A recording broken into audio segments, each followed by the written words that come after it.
Single root I/O virtualization allows one physical NIC to present multiple virtual network interfaces, each of which can be assigned directly to a container or a VM. It bypasses software switching like a CNI, it reduces latency, and improves throughput. It is perfect for network-intensive workloads like NFVs or high-performance apps.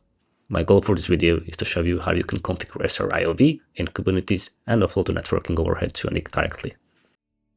My name is Tomasz, and I have built EdgeCDN-X. EdgeCDN-X is an open source CDN platform built on top of Kubernetes. In this video, I'm going to show you how to configure and how to use SR-IOV in Kubernetes. So for this purpose, I have picked up a pair of Intel X540s. These network interface cards have 10 gigabit Ethernet ports, and they are, of course, SR-IOV compatible. I took one of the cards and put it into my HP C2G4 machine. It's a workstation with an Intel Xeon processor, which I had lying around. And I put another card into an Optiplex 7060 machine. And I simply interconnected them with a simple Ethernet cable, making a direct 10 gigabit Ethernet connection.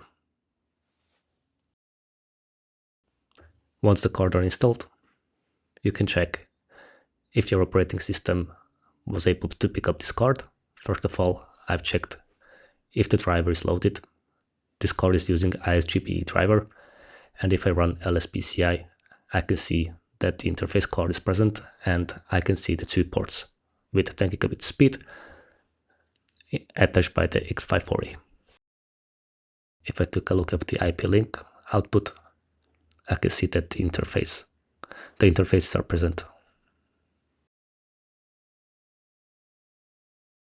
Additionally, we can use ETH tool. This will tell you details about the interface card itself. It will tell you what driver is being used and also the PCIe address.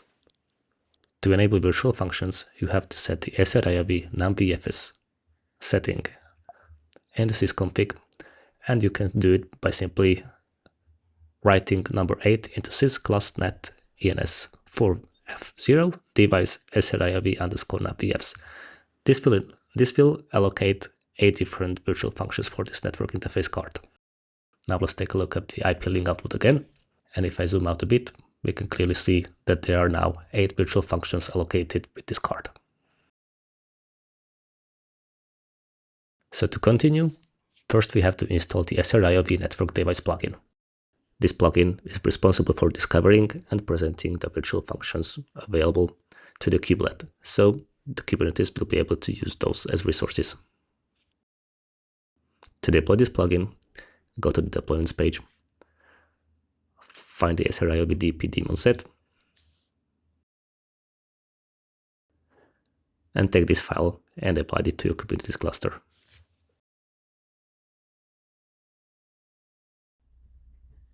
Once applied, a daemon set is created.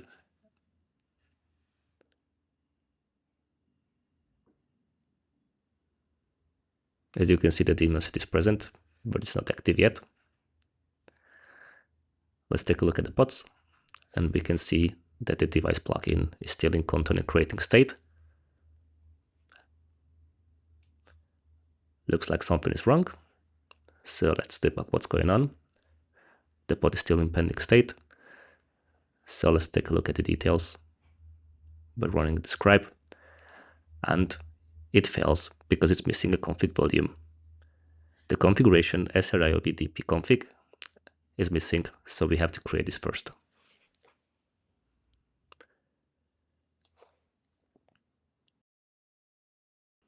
This configuration is necessary for the device plugin to discover the network interface cards. We have to create a configuration for a specific machine. In our case, we will create one for the X540 cards. I have already created this file. Let's take a look how does it look. This config map contains a resource list. Each resource type has a name and a selector. The resource name in our case is Intel SR-IOV net device, and it contains a selector. Based on this configuration, the device plugin will load all the PCIe cards which have a vendor of 1886 and a device ID of 1515 to be used as an Intel SR-IOV net device. And how you can get the correct values? run an ls PCIe command again, and we will see that the device ID, that the vendor ID for the card is 1886.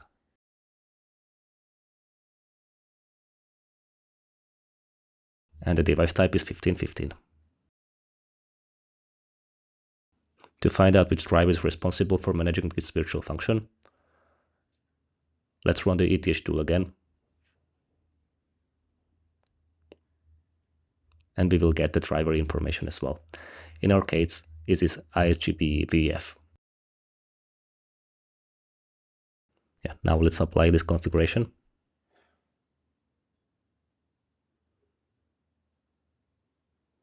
So the config map is created. Our pod should start soon.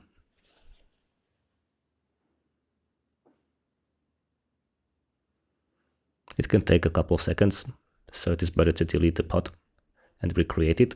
This will speed up the process a little bit. All right, so the device plugin pod is running now. Let's take a look at the logs. And if we zoom out a bit, we can see that the device plugin was able to pick up the specified resources and it presented them to the node as a resource pool. So if you take a look at our nodes, let's look at the details.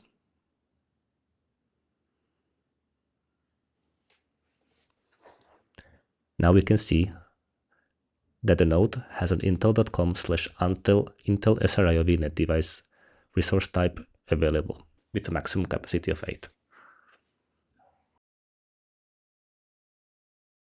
So if we create a pod where we request this device type, the scheduler will look for a node where this resource type is available.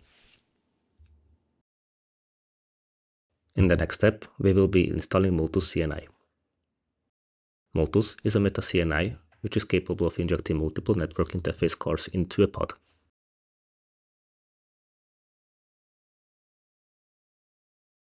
Install it by simply applying the thick provisioning plugin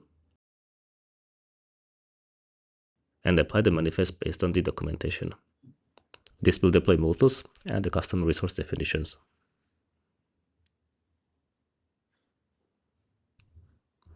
Multus is now running, so our Multus CNI should be installed. And there should be a Multus configuration, so this means the Multus installation was successful. So right now, we have both the device plugin and Multus installed. We need to install the SR-IOV CNI plugin. Go to the project page and find the SR-IOV CNI daemon set and apply this manifest to your Kubernetes cluster.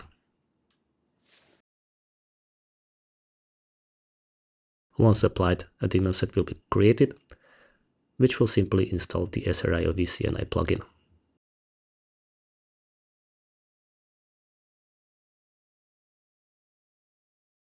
Once completed, the CNI plugin, the CNI binary, the SR-IOV binary should be available on your file system. This CNI is Multus compatible, so it means if you use it with Multus as a network attachment definition, Multus will execute this binary and take a virtual function from your host system and move it to your pod's network namespace, thus make it available to the pod itself. Now let's create a network attachment definition.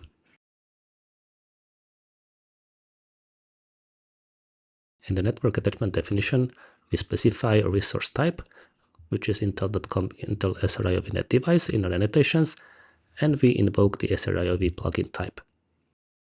We also specify the networking configuration. We will use a host local config, and we will ask Multus to allocate from the subnet of 192.168.200.0/24, and we also specify which IP addresses we want to be assigned.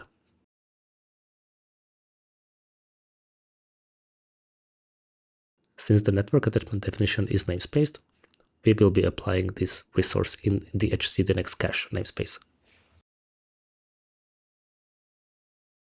Let's apply this manifest.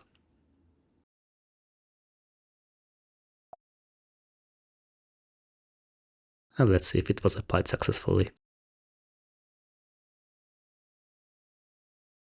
Everything looks good. So right now, we will install the Nginx ingress. We will install it with Helm and with a special values file, and we will be specifying certain specifics for this installation.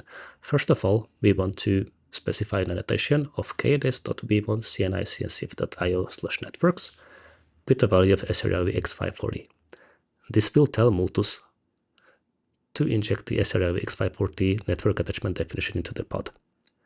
At the same time, we have to specify resources. This will help the scheduler to schedule the pod on a node where the given resource type is available. So once installed, we should see our pod coming up. Let's look at the details.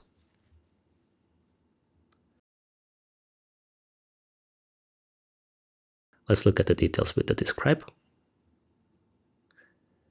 And we will see that Multus has added our default interface from Cilium, our default CNI, and additionally it added a new interface from the SR-IOV X540 configuration, and it allocated the 192.168.200.3 IP address.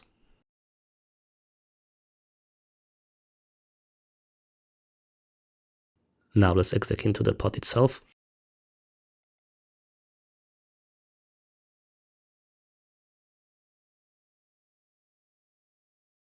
And see how our network configuration looks like. You can see that two interfaces are now present. So on this end, the configuration is now ready. But the interface still seems to be down because we have never configured the other end, and we also have never bring the physical interface up either. So we will do this quickly now. I'm going to fast forward this a bit.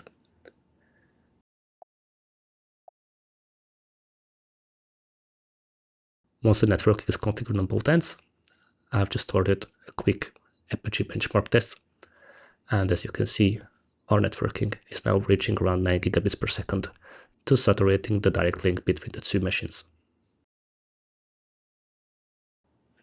So that was it for today. Let me do a quick recap. We have installed the SR-IOV device plugin. We have also installed Multus CNI and the SR-IOV CNI. We showed you how to configure the pods so it can inject a virtual function directly into the pod itself from the SR-IOV compatible network interface device. This setup lowers the latency, increases bandwidth, and also lowers the CPU overhead on the machine itself. If you liked the video, please feel free to subscribe and like, and if you have some questions, feel free to ask in the comments.